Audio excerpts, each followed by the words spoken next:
guys, it's Jenny from Colorado Beauty RN and the Academy of Facial Aesthetics, and today I wanted to talk about the two types of federal employment classifications, which can be really confusing if you don't have experience about it.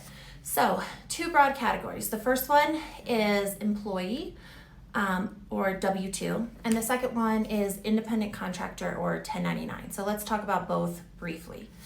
So in the state of Colorado, you can pull this up on the Colorado Department of Labor and Employment website. The state assumes that you are an employee or a W-2 by default unless you can prove otherwise, and this becomes important in a minute. So in when I say company, moving forward, I'm talking about like your place of employment. So whether that's a med spa, a derm office, plastic surgery office, that's what I mean. And then when I say worker, I'm talking about you, okay? If you're getting a job. So as an employee or a W-2 worker, the company controls things. So they tell you when to be at work, what to wear, how to do things, how to chart, and that's how that works. And you typically get either a yearly salary or an hourly rate. It doesn't matter if you work part-time or full-time, you can still be a W-2 or employee. Legally, the company is responsible for your actions. So if you were negligent or harmed somebody, the company is ultimately going to be responsible. You might as well, but the company, the burden falls on them immensely. So, benefits of being a W-2 employee as a worker would be the company pays 50% of your payroll taxes. So, state and federal, Social Security, Medicare contributions, disability, unemployment, every time they run payroll, the company pays 50% of that, and you as a worker pay 50% of that.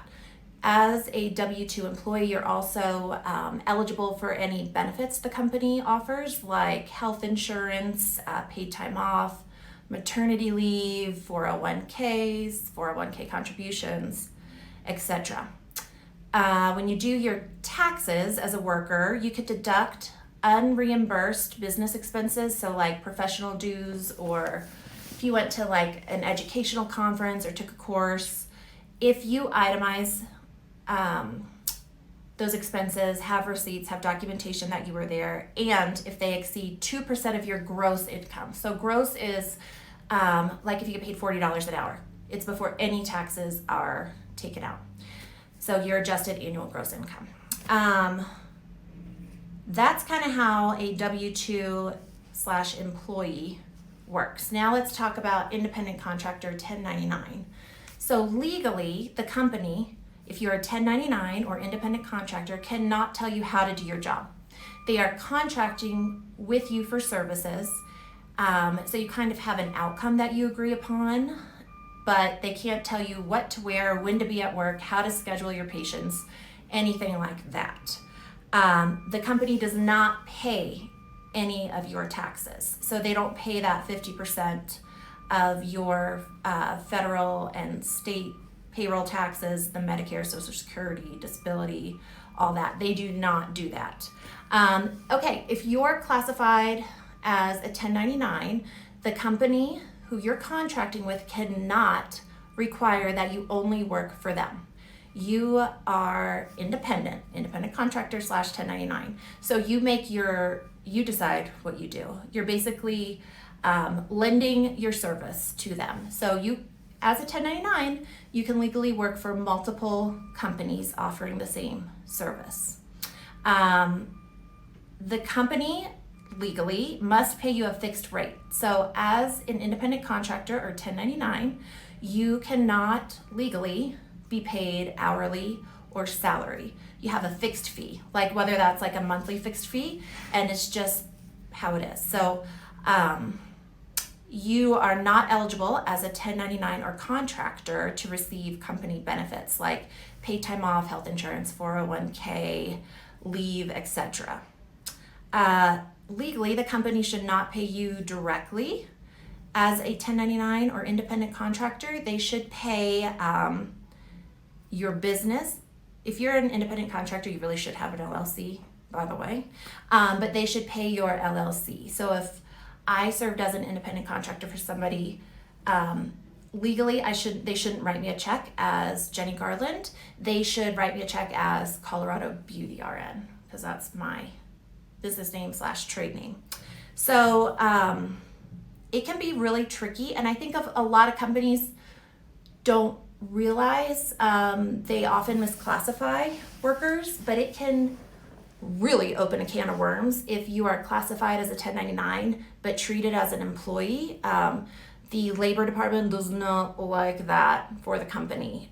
So most injectors should be classified as a W-2 or employee unless the company's not controlling what you do, how you do it.